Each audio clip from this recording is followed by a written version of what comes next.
我の存在を感じるか、人の子よ。我には貴様の運命はよく見えるぞ。心せよ。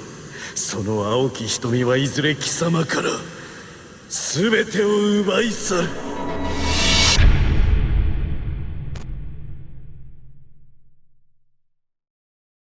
Avant que la vidéo commence les amis, un petit mot sur mon partenaire Oli. Comme la dernière fois, vous avez 5€ de remise sur la première commande avec mon code CONTRECULTURE5 et moins 10% sur toutes les commandes suivantes avec mon code CONTRECULTURE, tous les liens sont en description. Pour ceux qui connaissent pas, Oli propose plusieurs gammes de boissons énergisantes sans taurine à base de caféine et plusieurs gammes d'Ice Tea avec plein de goûts différents, pommes, fruits de la passion, mangue et bien sûr El Famoso Ice Tea pêche qui met toujours bien. Pour rappel, les boissons sont sans sucre et aux arômes naturels, donc c'est une bonne alternative au soda pour ceux qui voudraient ressembler à des dieux grecs comme moi à la plage cet été. Une petite dosette ou une scoop à diluer dans de l'eau et hop, vous avez votre boisson de prête à être consommée. En plus, ça supprime les bouteilles et les canettes, donc ça réduit d'environ 90% la production de déchets, ce qui, ma foi, est plutôt cool. Voilà, donc n'hésitez pas à utiliser mes codes promo, ça soutiendrait de ouf la chaîne, et moi je vous laisse avec votre épisode. Bon visionnage.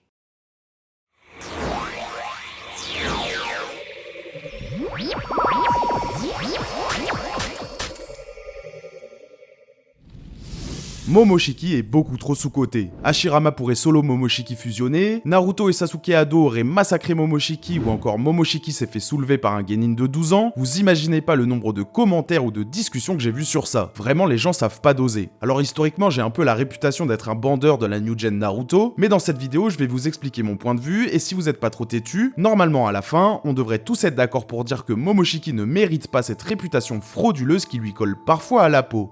Alors, on va pas forcément rentrer dans des débats précis comme Momoshiki versus Kaguya ou Jubidara, l'idée ce sera plutôt d'analyser les faits du manga pour voir ce que Momoshiki est censé représenter dans l'histoire, et vous verrez que la majorité des gens sont un peu passés à côté de ce que Kishimoto et Ikemoto ont tenté de raconter à travers ce personnage. Du coup, dans cette vidéo, on va d'abord analyser la puissance de Momoshiki d'un point de vue scénaristique, en se penchant un peu sur ce qu'il est censé incarner et sur sa place dans le scénario, et après, on s'attaquera à ce qu'il a montré dans le manga en analysant ses combats. Let's go!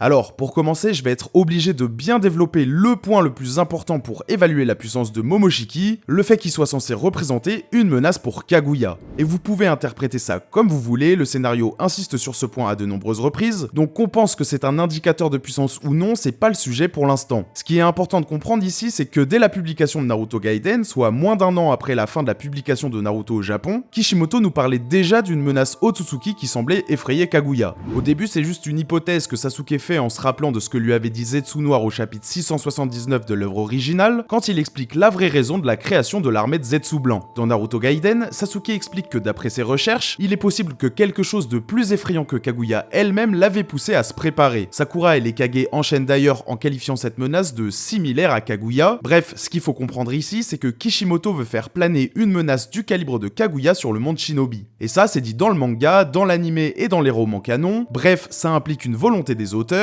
et c'est pas des simples lecteurs comme nous qui pouvons remettre ça en question sous prétexte qu'on n'y croit pas. Il faut respecter la vision de l'auteur, sinon c'est sûr qu'on va passer à côté de ses intentions. Je m'explique. Au moment où Sasuke et les Kage évoquent une menace capable d'effrayer Kaguya, on est plusieurs années avant le début des événements de Boruto, et Sasuke continuera par la suite son enquête jusqu'à découvrir un parchemin dans le château de Kaguya dans sa dimension de glace, où il fera aussi la rencontre de Momoshiki et Kinshiki. Sasuke affronte rapidement Kinshiki, mais il arrive à s'échapper avec son Rinnegan pour rentrer à Konoha et faire analyser le parchemin en question. Ça, c'est le début du manga Boruto. Une fois rentré au village, Sasuke prévient Naruto qu'il a découvert un parchemin et qu'il a fait la rencontre de 2 membres du clan Otsutsuki. Tout de suite après, le parchemin est analysé par les équipes de décryptage de Konoha et il en ressort que les 2 Otsutsuki qu'il a rencontrés représentent bien la menace dont Sasuke soupçonnait l'existence dans Gaiden. À ce moment-là, Sasuke explique que son hypothèse, donc celle qu'il explique au Kage et à Naruto sur l'existence d'une menace capable d'effrayer Kaguya, est confirmée. Et pour les sceptiques, je précise que le parchemin il parle explicitement de Momoshiki et Kinshiki. Le parchemin contenait leur nom et il prévenait de leur arrivée, donc pas d'erreur possible. L'existence d'une menace qui effrayait Kaguya est confirmée par le décryptage et il s'agissait bien de Momoshiki et Kinshiki. Et ça les gars, vous pouvez trouver toutes les excuses ou interprétations du monde, ça empêchera pas que ce que je viens de vous expliquer c'est explicitement décrit dans le manga. Et là, restez bien concentrés parce que ça va être super important. Je vais récapituler. D'abord, Sasuke soupçonne l'existence d'une menace qui effrayait Kaguya dans Gaiden. Ensuite, dans Boruto, il rencontre les deux Otsutsuki dans la dimension de glace, et il arrive à s'échapper avec un parchemin qui confirme que c'est bien eux les Otsutsuki que Kaguya redoutait. Et rien que là, ça devrait vous mettre la puce à l'oreille. Dans la tête de Naruto et Sasuke, Momoshiki et Kinshiki représentent une menace pour Kaguya. Et que vous soyez pas d'accord et que vous pensez que Momoshiki et Kinshiki auraient rien pu faire contre Kaguya, c'est une chose, mais dans les faits et pour nos personnages, avec les informations qu'ils ont à ce stade, Momoshiki et Kinshiki sont des Otsutsuki qui effrayaient Kaguya, ça c'est factuel, et c'est la concrétisation d'un élément narratif qui avait été teasé dès Gaiden, voire encore avant à la fin de Shippuden. Pourtant, vous voyez bien comment ils réagissent. Naruto a l'air inquiet, certes, c'est la moindre des choses, mais il garde totalement son calme et il se permet même d'organiser un examen de Chunin, alors que dans sa tête, une menace du niveau de Kaguya plane sur le monde Shinobi. Et encore une fois, j'insiste, peu importe ce que vous pensez du niveau de Momoshiki et Kinshiki. Ce qui compte ici, c'est ce que pensent nos personnages avec les informations qu'ils ont. Et pour Sasuke, c'est encore pire. Il a carrément affronté l'un des Otsutsuki dans la dimension de Kaguya, et pourtant, à aucun moment, il revient sur sa théorie. Au contraire, comme j'ai dit, dès que le parchemin est décrypté, il explique que son hypothèse se confirme. Et d'ailleurs, la réaction de Sasuke est alignée avec celle de Naruto puisqu'il garde lui aussi son sang-froid, et il dira même plus tard à Boruto que Naruto, les Kage et lui devraient être capables de gérer la menace qui, je le rappelle, avait été anticipée des années plus tôt. Donc pour ceux qui auraient toujours pas compris, à ce moment-là, Momoshiki s'est même pas encore battu. Donc les seuls éléments que eux ils ont pour évaluer son niveau, c'est la peur qu'il inspirait à Kaguya avec son acolyte Kinshiki. Donc pardon, mais à ce stade, tout indique à nos personnages que le duo Otsutsuki est à minima de niveau Kaguya. Et alors, vous allez me dire oui, mais on parle de menace, de niveau de dangerosité. Et oui, ok, sauf que le parchemin explique justement que le projet de Momoshiki et Kinshiki est de s'accaparer tout le chakra de la Terre, éparpillé un peu partout dans le monde Shinobi, et notamment dans les différents démons à queue.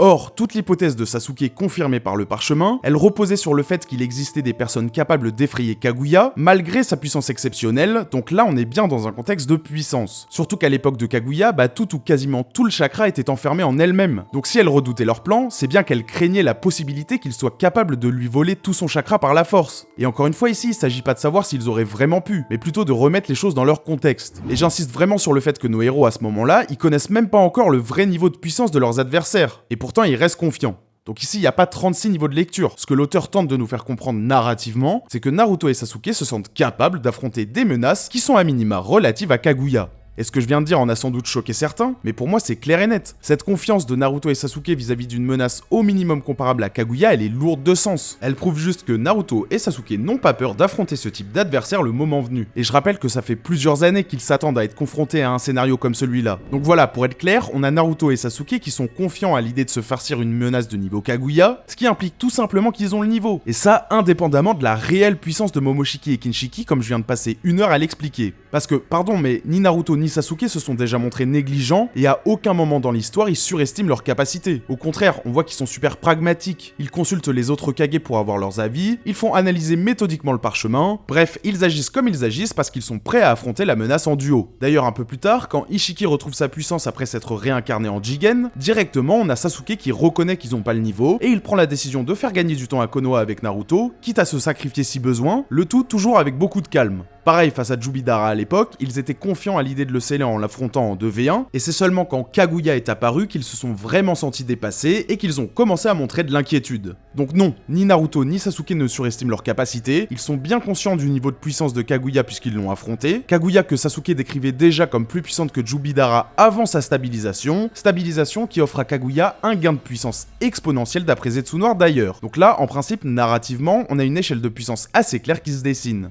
Bon, maintenant il faut que je vous parle du roman Sasuke Shinden, livre du lever de soleil. Beaucoup d'entre vous en ont sans doute déjà entendu parler, mais dans ce roman, Sasuke affirme qu'il ferait tout ce qui est en son pouvoir pour protéger le monde Shinobi si une menace capable d'effrayer Kaguya faisait son apparition. Et bien souvent, des gens utilisent ça pour affirmer que Sasuke est capable de solo une menace de niveau Kaguya, et d'autres justifient cette déclaration de Sasuke en expliquant que c'est simplement une marque de détermination de sa part. Et ça, c'est vraiment sujet à interprétation, donc moi ça m'intéresse pas spécialement. Ce qui va m'intéresser par contre, c'est le contexte dans lequel il dit ça, et que comme souvent, les gens mettent de côté pour tenter d'appuyer leur interprétation. En fait, quand Sasuke dit ça, il réagit à une révélation que lui fait Shino. Vous savez, c'est la fille du clan Shinoike qu'on voit dans l'anime quand ils ont tenté d'adapter le roman. C'est celle qui possède le Ketsuryugan, un dojutsu qui permet de contrôler le sang. Bref, cette révélation, c'est la suivante. Pendant la 4ème Grande Guerre Ninja, Shino a aperçu un groupe de Zetsu blancs qui se rendaient au combat, et elle avait entendu l'un d'entre eux dire que l'alliance Shinobi n'était pas leur véritable ennemi, pas la vraie raison de leur existence. C'est d'ailleurs en partie de là que Sasuke tient sa théorie qu'il expose à Naruto, Sakura et aux autres Kage dans Gaiden. Sur le moment, Sasuke est surpris et il fait tout de suite le lien avec ce que lui avait dit Zetsu Noir sur la véritable origine de l'armée de Zetsu Blanc. En gros, c'est à ce moment précis que Sasuke comprend pourquoi Kaguya a créé l'armée de Zetsu Blanc, parce qu'elle était effrayée par quelque chose. En entendant ça, Shino en remet une couche et elle lui répond, je cite, « Tu es en train de me dire qu'il existerait des êtres capables d'intimider Kaguya et qu'ils pourraient venir sur Terre ?» Et c'est là que Sasuke fait sa déclaration intérieure, comme quoi il ne laisserait pas la paix qu'ils ont instaurée être perturbée, même par une menace du calibre de Kaguya.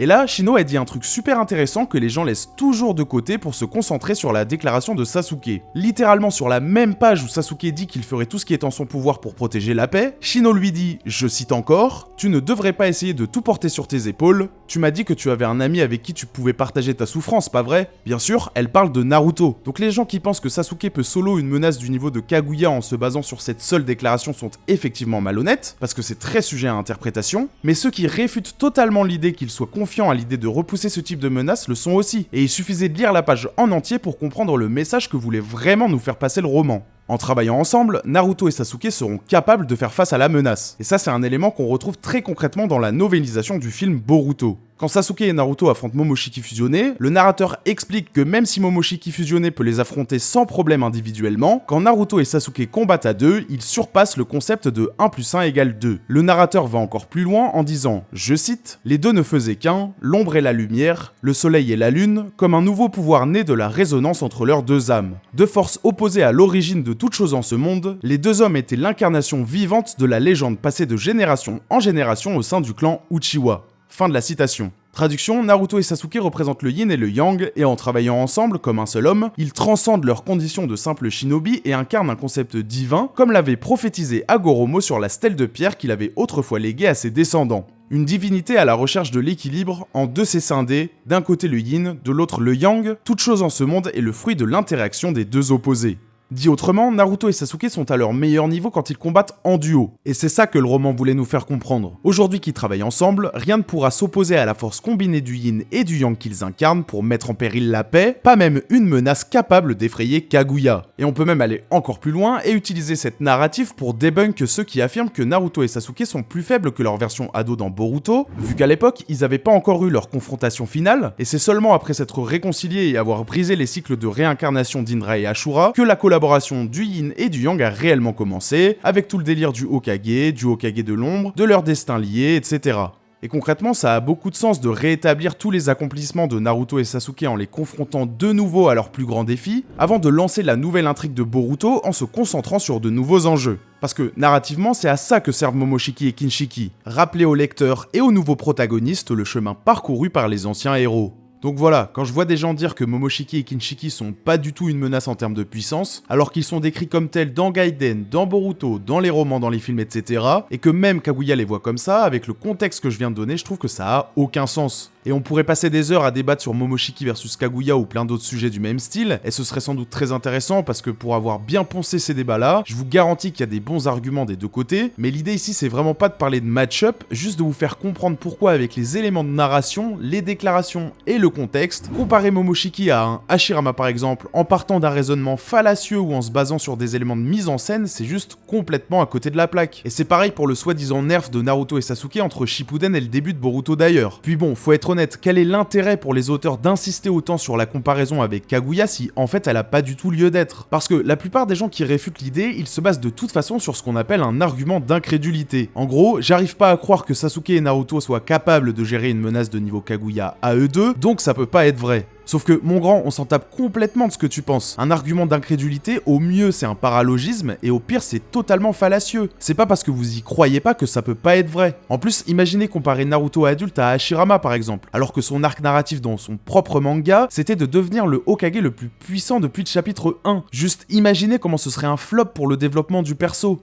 Et puis bon, concrètement, les seuls éléments qui pourraient nous faire penser que Naruto et Sasuke sont moins forts que dans Shippuden, c'est le fait que Naruto utilise plus certaines techniques. Sauf que déjà, Sasuke, lui, il a bien gardé tout son arsenal, et il a même encore progressé avec son Rinnegan, et je rappelle que Naruto reste le rival de ce dernier, comme dit à plusieurs reprises, tout support confondu. Déjà, c'est confirmé que Naruto possède encore le mode Mitsukudo, notamment dans les romans, et c'est largement suggéré face à Ishiki, et certes, il a plus ses orbes de vérité, mais là, c'est normal, il les a perdus pendant la 4ème Grande Guerre Ninja, où on le voit lancer balancer les dernières dans la vallée de la faim pour bloquer une attaque de Sasuke. Ensuite, on le voit plus voler, ok, mais je vois pas trop en quoi ça changerait la puissance de ses coups ni même sa capacité de destruction. Et pour rappel, que ce soit face à Momoshiki, Delta ou encore Jigen et Ishiki, Naruto il peut de toute façon pas utiliser de ninjutsu parce que ses adversaires le rendent inefficace. Donc faut pas s'étonner s'il balance pas des rafales de Rasen Shuriken vu que ça sert juste littéralement à rien contre ces types là. D'ailleurs contre Delta, on le voit quand même utiliser le Yoton Rasen Shuriken donc bon. Et puis pas besoin de vous rappeler que Naruto a récupéré 100% de Kurama à la fin de Shippuden, donc quoi qu'il en soit, rien nous permet d'affirmer que Naruto a une moins grosse force de frappe qu'à l'époque. Et pour ceux qui disent qu'il a perdu son bras avec le saut de l'ermite Rikudo, bon, déjà on voit dans Boruto qu'il a toujours le saut, donc normalement le débat devrait être clos. Mais ok, admettons que Naruto et Sasuke aient plus leur saut du Rikudo et que c'est une erreur de dessin de la part d'Ikemoto, et ben en fait, Osef, parce que dans Shippuden, s'ils ont perdu leur saut, c'est pas au moment où ils s'arrachent le bras, mais c'est quand ils scellent Kaguya, vu que Hagoromo récupère les marques à ce moment-là. Et après ça, dans la vallée de la faim, ni Naruto ni Sasuke ne semblent avoir la marque sur leurs mains, et que j'entende personne me dire qu'ils sont pas à pleine puissance dans leur combat final. Voilà, en gros, quelle que soit l'interprétation, il n'y a aucun monde où le fait d'avoir la marque ou non sur la paume a un impact sur leur niveau. Dans le pire des cas, c'était juste un saut pour réaliser le Rikudo Shibaku Tensei sur Kaguya, et c'est d'ailleurs ce que suggère Sasuke. Donc les gars, pitié, on est en 2023, arrêtez d'utiliser cet argument parce qu'il prouve juste rien. Pareil pour Sasuke, les gens disent souvent qu'il a quasiment plus de réserve de chakra dans Boruto, alors qu'en fait, c'est juste qu'il passe son temps à voyager à travers les dimensions, ce qui est super énergivore, au point où dans Gaiden, on le voit carrément perdre des Tomoe sur son Rinnegan. Donc c'est pas tant qu'il a perdu en chakra, ce qui aurait pas de sens, on va pas se mentir, mais plutôt qu'il en consomme énormément. Et de toute façon, je crois que c'est surtout l'anime qui minimise les réserves de chakra de Sasuke, parce que dans le manga, perso, y a pas vraiment de problème à ce niveau-là. Pour les sceptiques vis-à-vis du pouvoir de Naruto dans Boruto, on peut rajouter que dans Shikamaru Iden, roman totalement canon et supervisé par Kishimoto dont l'histoire se déroule pendant la période vierge entre The Last et Gaiden, le narrateur décrit Naruto comme possédant bien les pouvoirs du Rikudo, mais aussi le chakra des 9 bijoux. Pareil, dans le roman 3 de Boruto, le narrateur explique que Naruto possède un mode ermite confié par l'ermite Rikudo, le rendant surpuissant. Et encore une fois, je rappelle que Sasuke est toujours représenté comme le rival de ce Naruto. Ensuite, je l'évoquais tout à l'heure, mais il y a un autre truc à prendre en compte, et pas des moindres, la mise en scène. Et oui, là où il y a un problème pour moi, c'est que les gens confondent souvent mise en scène et rapport de force. Je vais vous donner un exemple. À votre avis, qui est le plus rapide entre Lee Sensei-Poids contre Gaara, et Sasuke Ebi contre Deidara par exemple? Je pense qu'on sera tous d'accord, ce Sasuke met une vitesse à Lee, pourtant la mise en scène elle pourrait laisser penser le contraire, à quelqu'un qui aurait jamais lu le manga et à qui on montrerait les deux combats hors contexte par exemple. Bah là c'est pareil, contre Momoshiki on a surtout du taijutsu, vu que Momoshiki absorbe le ninjutsu, et ça donne un combat moins pyrotechnique, mais ça veut pas du tout dire que le niveau des combattants est plus faible que ce qu'on a eu l'habitude de voir dans Shippuden par exemple. Et vous savez quoi, j'ai un argument marteau pour confirmer ça, et il vient de Kishimoto en personne. Pendant une interview donnée à la Jump Festa 2017, Kishimoto expliquait à propos de Boruto, je cite, Naruto et Sasuke sont devenus si puissants que leurs combats devenaient de plus en plus gros et impressionnants. Mais maintenant que les combats incluront des enfants, l'échelle paraîtra plus petite. Et j'insiste sur le paraîtra parce que juste après, Kishimoto précise. Je ne veux pas non plus que les combats paraissent incohérents ou inconsistants. Donc l'enjeu sera d'exprimer les choses différemment. Fin de la citation. Ce qu'il faut comprendre ici, c'est que Kishimoto et l'équipe de Boruto veulent exprimer la puissance de Naruto et Sasuke différemment, pas juste en se contentant de tout faire péter pour que des personnages comme Boruto puissent quand même participer à l'histoire, vu que bon, c'est quand même lui le vrai héros de ce nouveau manga. Voilà, donc maintenant que j'ai dit tout ça, j'espère que vous comprenez pourquoi je considère que Momoshiki est sous-coté. Narrativement, Kinshiki et lui, donc forcément Momoshiki fusionné, vu que c'est lui et Kinshiki en même temps, sont une menace à minima comparable à Kaguya. Et j'ai déjà expliqué en quoi dans ce contexte, distinguer menace et puissance n'a pas beaucoup de sens. Donc quand je vois des gars me dire que Hashirama pourrait se faire Momoshiki, ou encore que Jubidara, un mec au grand maximum au niveau de Kaguya pré-stabilisation pourrait no-diff Momoshiki fusionner, je vous cache pas, je souffle un peu. Avec tout ce que j'ai dit, normalement on sera d'accord pour dire que narrativement au moins, la puissance combinée de Momoshiki et Kinshiki, et donc de Momoshiki fusionné, surpasse celle de tous les antagonistes précédents, et qu'elle est à minima comparable à celle de Kaguya. Et je vous demande pas de croire que Momoshiki foudroie Kaguya, ni même Jubidara. Vous êtes libre de penser ce que vous voulez, du moment que vous utilisez un raisonnement logique. Ce que j'aimerais, c'est juste que vous preniez conscience de ce que Momoshiki est censé incarner narrativement. Encore une fois, chacun est libre de croire ce qu'il veut au niveau des match-ups. Ce que je vous demande, c'est d'arrêter les arguments d'incrédulité ou les pétitions de principe. En gros, arrêtez d'utiliser des arguments qui considèrent comme admis ce que vous devez démontrer. Exemple concret, Momoshiki est une fraude parce que Gaara bloque un de ses coups avec son sable. La logique ici, si Momoshiki fusionné était puissant, Gaara ne devrait pas être capable de bloquer un de ses coups. Or, il y arrive, donc Momoshiki n'est pas puissant. Sauf que, pourquoi ce raisonnement serait plus cohérent que celui-là? Si Gaara arrive à bloquer un coup de Momoshiki fusionné, alors Gaara est puissant. Or, il y arrive, donc Gaara est puissant. Vous voyez qu'en considérant comme admis soit que bloquer un coup de Momoshiki fait de lui une fraude, soit que bloquer un coup de Momoshiki fait de vous un Tchad, bah on arrive à deux conclusions différentes. Donc ce genre d'argument n'est recevable que si on a d'abord démontré l'un ou l'autre. Et j'ai volontairement choisi l'exemple de Gaara, puisque ça fait une bonne transition pour la partie sur les accomplissements de Momoshiki dans le manga.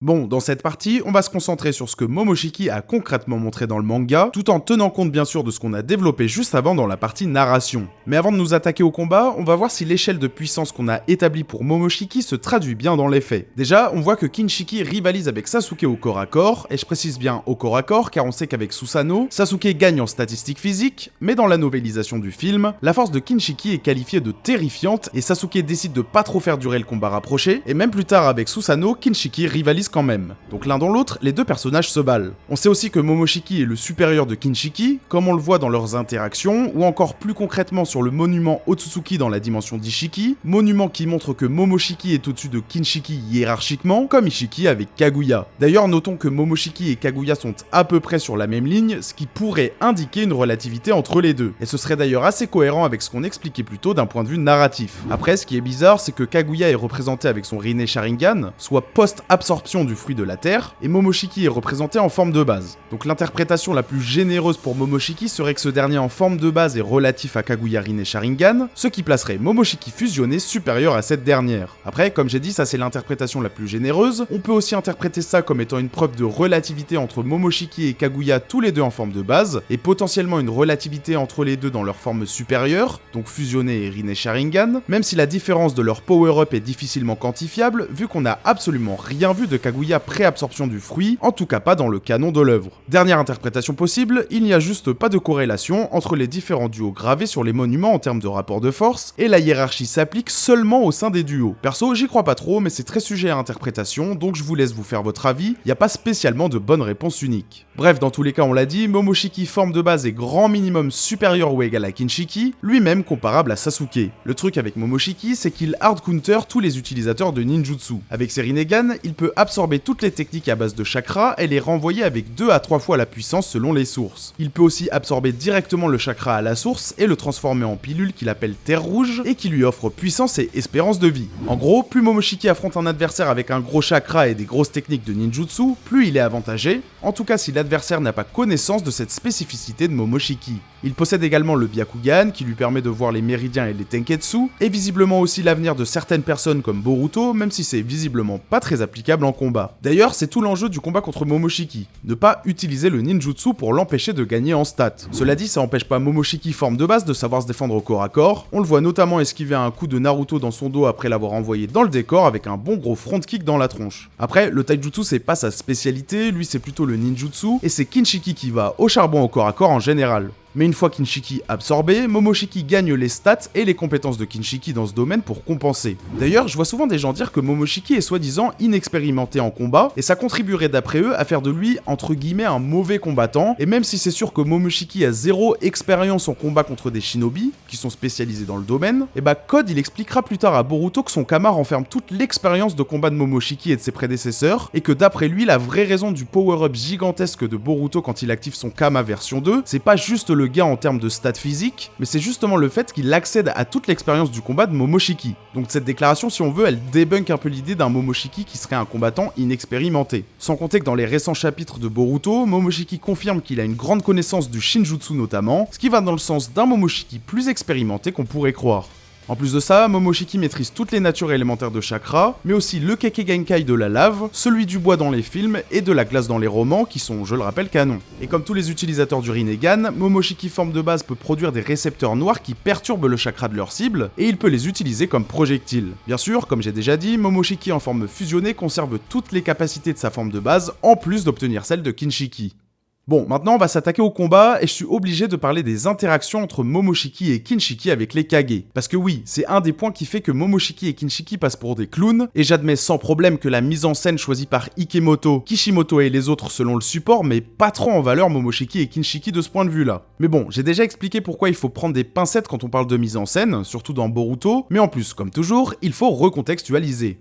Bon, déjà, il y a des gens qui reprochent à Momoshiki que Darui lui a mis la pression. Sauf que, faut être honnête, Momoshiki réagit sans aucun problème à Darui, encore heureux vous allez me dire, et il se fait seulement courser sur une seule case dans le manga après leur premier échange. Oui, j'ai bien dit sur une seule case. Relisez le chapitre 7 si vous me croyez pas, et après ça, il est pris en tenaille par Sasuke. Donc pardon, mais ceux qui voient là une contre-performance, vous êtes de mauvaise foi. Genre quand Kakashi et Obito interceptent les lames des conjurés de Kaguya, personne ne dit rien, mais quand Darui court après Momoshiki, tout le monde est choqué. Bref, 2 poids 2 mesures, c'est jamais bon signe. Ensuite, bien sûr, il y a la question de Kinshiki face aux autres Kage. Alors, pareil, on va reposer le contexte. D'abord, il affronte Sasuke et il arrive même à le repousser. Ensuite, il réagit à une attaque surprise de Chojuro, puis il lui fonce dessus pour lui trancher le torse, mais il est repoussé par un coup de poing de Kurotsuchi et Sasuke le prend par derrière avec un Chidori. Alors ok, il a pris un coup de poing de Kurotsuchi, c'est pas super glorieux, mais bon, c'est pas comme si ça lui avait fait des dégâts, et puis de toute façon, on voit bien que c'est Sasuke qui porte le vrai coup final. Parce que pareil, quand c'est Sakura qui met une mandale à Kaguya post-stabilisation et qu'elle lui casse une corne, là on dit rien, mais quand c'est Kinshiki qui prend une patate de la Tsuchikage, là tout le monde crie à la fraude. Pareil pour la technique de Chojuro qui transperce Kinshiki, je vois souvent des gens comparer ça avec quand Kaguya tank les Rasen Shuriken démoniaques de Naruto par exemple. Sauf que les gars, Kaguya elle tank surtout parce qu'elle peut absorber le ninjutsu et le chakra en général comme expliqué par Zetsu. Quand on parle de durabilité physique pure, je l'ai dit, Sakura elle lui casse une corne, et Naruto il lui coupe un bras sans pression, donc faut pas non plus tout mélanger. Surtout qu'avant ça, on voit que Kinshiki tank un Chidori de Sasuke, chose que Jubidara par exemple s'est montré incapable de faire, et que Kaguya a même pas voulu tenter. Donc vous voyez qu'ici, encore une fois, il y a 2 poids 2 mesures. D'autant qu'avant leur départ pour la dimension de Momoshiki, Shikamaru décrit les Kage comme les meilleurs en termes de combat, ce qui pourrait très bien inclure Sakura. Bref, ce que je veux dire, c'est que de 1, on n'a aucune idée du niveau des Kage dans Boruto, il pourrait très bien être comparable, voire supérieur à Sakura pendant la 4ème Grande Guerre Ninja par exemple, ce serait pas non plus choquant, surtout que, comme j'expliquais au début, les Kage s'attendent à être confrontés à une menace Otsutsuki depuis Gaiden, et puis, de 2, ce passage prouve en rien que les Kage sont comparables à Kinshiki, qui lui-même rivalise avec Sasuke, sachant que Naruto et Sasuke sont les plus puissants ninjas du monde shinobi comme dit dans le manga ou dans les romans. Enfin bon, en principe c'était même pas la peine de le préciser, mais autant faire les choses bien. Et je l'ai déjà dit mais je vous l'accorde, la mise en scène met pas vraiment en valeur Kinshiki. Mais quand on remet tout ça dans son contexte, je vois pas trop en quoi la performance de Kinshiki face à Sasuke et les Kage le décrédibilise à ce point aux yeux de certains fans. Surtout que bon, on l'a dit, Kinshiki et Sasuke sont relatifs, donc ajoutez à ça 2 Kage dans l'équation et c'est un peu logique que Kinshiki soit battu. Le seul truc qu'on peut reprocher à la rigueur, et là-dessus je suis d'accord, c'est que le combat est trop expéditif. Mais bon, là encore, c'est une question de mise en scène. Par contre, en termes de rapport de force, bah c'est pas spécialement gênant.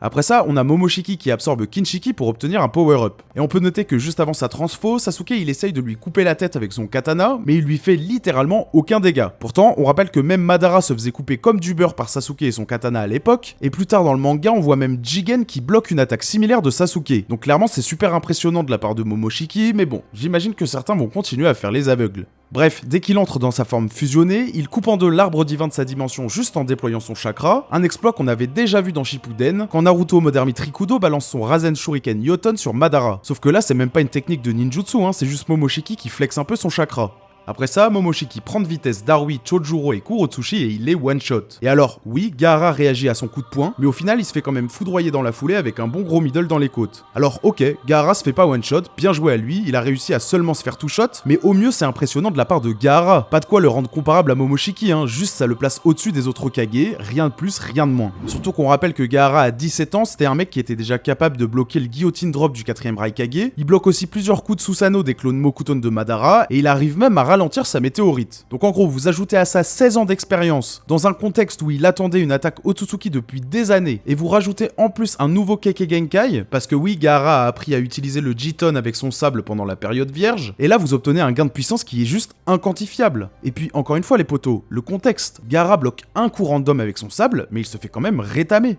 Bref, après ça on a le gros du combat, donc Naruto et Sasuke versus Momoshiki. D'abord, on a Momoshiki qui échange quelques coups avec Naruto en forme de base, avant que Naruto entre dans son mode Rikudo, ce qui surprend Momoshiki, mais malgré ça, il tank les coups de Naruto et il est intercepté dans son dos par Sasuke, et là encore, il tank sans problème. Tout de suite après, il utilise sa technique des crocs du Seigneur de la Terre qui prennent de vitesse Sasuke. Et pourtant, je rappelle que Sasuke, c'est le rival de Naruto en temps de réaction. Et ce même Naruto, il est quand même décrit par le databook comme ayant un temps de réaction supérieur ou égal à Jubidara, alors même qu'il vient tout juste d'obtenir son mode Ermite Rikudo, sachant qu'on le voit clairement progresser dans ce domaine, notamment contre Kaguya, Chikara, où il se fait d'abord surprendre par les portails Yomotsu Hirasaka, avant d'y réagir quelques pages plus tard et même d'être complimenté par Zetsu là-dessus. Pourtant après ça, dans la vallée de la fin, on voit Naruto et Sasuke réagir mutuellement à leurs attaques, par exemple pendant le premier clash Susanoo parfait contre Avatar de Kurama, et encore plus tard dans Boruto, on voit que les deux rivaux peuvent réagir en même temps aux attaques de Jigen et Ishiki. Bref, je vais être généreux, et je dirais pas que les crocs du seigneur de la terre de Momoshiki peuvent blitz Jubidara. D'ailleurs, puisqu'on parle de réflexes et de temps de réaction, on peut noter que Momoshiki réagit aussi à l'Ameno Tejikara de Sasuke, chose que Naruto et Kaguya ont galéré à faire dans le passé. Dans la vallée de la fin, Naruto il a tout juste le temps de réagir, et Kaguya elle a été obligée de changer de dimension pour esquiver. Sans parler de Jubidara qui arrive même pas à y réagir une seule fois, bref. Et là, l'excuse que les anti-Momoshiki adorent, à savoir que Sasuke est nerf dans Boruto, bah ça marche même pas, puisqu'Ameno Tejikara c'est de la téléportation. Donc nerf ou pas, bah ça reste instantané. Bref, après ça, Naruto il sort son avatar de Kurama, qui on rappelle contient maintenant 100% du chakra de Kyuubi par rapport à celui qu'on voit dans Shippuden, sachant que quand le chakra de Kurama est divisé, sa taille et sa force diminuent proportionnellement, comme on le voit dans le flashback sur la mort de Minato et Kushina. Pourtant, avec son golem Yoton, Momoshiki maîtrise sans problème ce Kyuubi 100% de Naruto Mode Ermite Rikudo, et il faudra attendre que Sasuke enveloppe Kurama de son Susanoo parfait pour que le golem soit battu. Bon, après ça, il y a ce mongol de Katasuke qui redonne du chakra à Momoshiki, et grâce à ça, ce dernier arrive à immobiliser Naruto, Sasuke et les autres Kage avec la manipulation des ombres de Shikamaru qui lui avait volé un peu plus tôt. Et c'est ça que je disais sur Momoshiki tout à l'heure. Tout ce dont j'ai parlé jusque-là, c'était les perfs d'un Momoshiki privé de ressources en chakra et obligé de se battre qu'avec du corps à corps quasiment. Si Naruto et Sasuke avaient été complètement teubés et qu'ils lui avaient balancé leurs plus grosses techniques d'un coup, il l'aurait juste rendu encore plus fort en fait. Donc notre échelle de puissance, Momoshiki fusionné plus fort que Naruto et Sasuke individuellement, mais moins fort que la fusion des deux, aurait carrément pu être modifié à l'avantage de Momoshiki dans ce contexte. Bon, après, heureusement pour tout le monde, Momoshiki calculait pas Boruto, et il se fait surprendre par son Rasengan furtif. La technique de Boruto arrive à déséquilibrer Momoshiki, ce qui permet aux autres d'être libérés. Et là j'ai vu plein de gens se plaindre que Momoshiki soit blessé par la technique de Boruto. Alors ok, il se tient l'épaule pendant quelques pages, mais de toute façon on parle d'un mec qui a tanké un coup de katana de Sasuke dans la nuque et plusieurs coups directs de Naruto Mode Ermite Rikudo et de Sasuke Rinnegan. Donc s'il a senti passer le Rasengan, bah c'est juste qu'il faut pas sous-estimer Boruto en fait. Et puis en plus, 2 pages plus tard, il a plus rien, donc il s'agirait encore une fois de doser. Bon voilà, là on arrive au climax et on a le clash final entre Momoshiki et Boruto, ce qui là aussi a pas mal fait gueuler les fans. Et bon, j'en ai déjà parlé un peu plus tôt, mais c'est à ce moment-là que Sasuke fait sa diversion avec Ameno Tejikara, ce qui donne une ouverture à Boruto pour frapper Momoshiki avec un Rasengan géant. Et désolé pour ceux que ça saoule, mais là je vais être obligé de reparler de narration. Pas de scénario, hein, de narration, nuance. Parce que le fait que ce soit Boruto qui porte le coup fatal à Momoshiki, c'est évidemment une volonté des auteurs de raconter quelque chose. C'est une volonté narrative. Kishimoto, Ikemoto et Kodashi, ils font pas du power scaling, ils racontent une histoire. Et ici, c'est l'histoire d'un jeune héros qui prend conscience de ce que c'est que d'être un shinobi en réalisant le chemin parcouru par ses prédécesseurs, qui lui passent le flambeau à ce moment-là. Et tout ça, bien sûr, c'est représenté par le Rasengan que Naruto crée dans la main de son fils, lui montrant au passage tout ce qu'il a dû endurer pour en arriver là. En laissant son fils tenir son Rasengan, sa technique signature, l'ancien héros laisse sa place au nouveau. Et j'en ai déjà parlé plusieurs fois sur la chaîne, mais oui, la narration est super importante même quand on parle échelle de puissance, surtout dans un shonen neketsu où les deux sont obligatoirement reliés. Et d'ailleurs c'est de ça dont Kishimoto parlait dans son interview à la Jump Festa, trouver un moyen d'exprimer les choses différemment sans pour autant être incohérent avec les enjeux mis en place. C'est Boruto qui porte le coup fatal à Momoshiki, mais en utilisant la puissance de son père qu'il a accumulée et que symboliquement il lui transmet en lui passant le flambeau. Et vous avez le droit de penser le contraire, mais perso je trouve que le pari est plutôt réussi. Voilà, avec tout ça, j'espère que vous avez compris que Momoshiki est trop sous-coté. Et encore là, je vous ai fait la version soft et la plus raisonnable. Parce que dans la novélisation du film notamment, on a Kichiki qui solo 1000 clones de Naruto forme de base, et qui repousse le Susanoo parfait de Sasuke au corps à corps, ou encore on a Momoshiki fusionné qui absorbe le chakra d'une étoile, mais bref, j'ai préféré pas partir trop loin. Et de toute façon, l'idée ici, c'était d'expliquer pourquoi Momoshiki, surtout fusionné, est dans le top tier de la licence, et pas de rentrer dans des débats spécifiques. Comme d'hab, si vous voulez en débattre, vous avez l'espace commentaire qui est fait pour ça, et si vous voulez me confronter directement sur le sujet, vous avez le lien de mon Discord en description. En attendant, le manga Boruto va reprendre dans quelques semaines et on aura peut-être le droit à une évolution de Momoshiki et de son niveau, qui est actuellement enfermé dans le Kama de Boruto comme vous savez, donc comptez sur moi pour en parler le moment venu si ça arrive. J'espère en tout cas que la vidéo vous a plu les potos, que vous soyez d'accord ou non avec mon analyse. Si c'est le cas, comme d'hab, pensez bien au petit like, au partage, tout ça, vous le savez, c'est le meilleur moyen de soutenir mon taf. Désolé si je suis pas très actif sur YouTube en ce moment, j'ai vraiment beaucoup de boulot à côté, mais j'essaierai d'être plus régulier, et de toute façon, on reparlera courant juillet du manga One Shot de Minato qui vient d'être annoncé pour cette période, donc restez à l'affût. Sur ce les potes, il me reste plus qu'à vous souhaiter une super journée ou soirée, et à vous dire à plus sur Contre-Culture. Peace.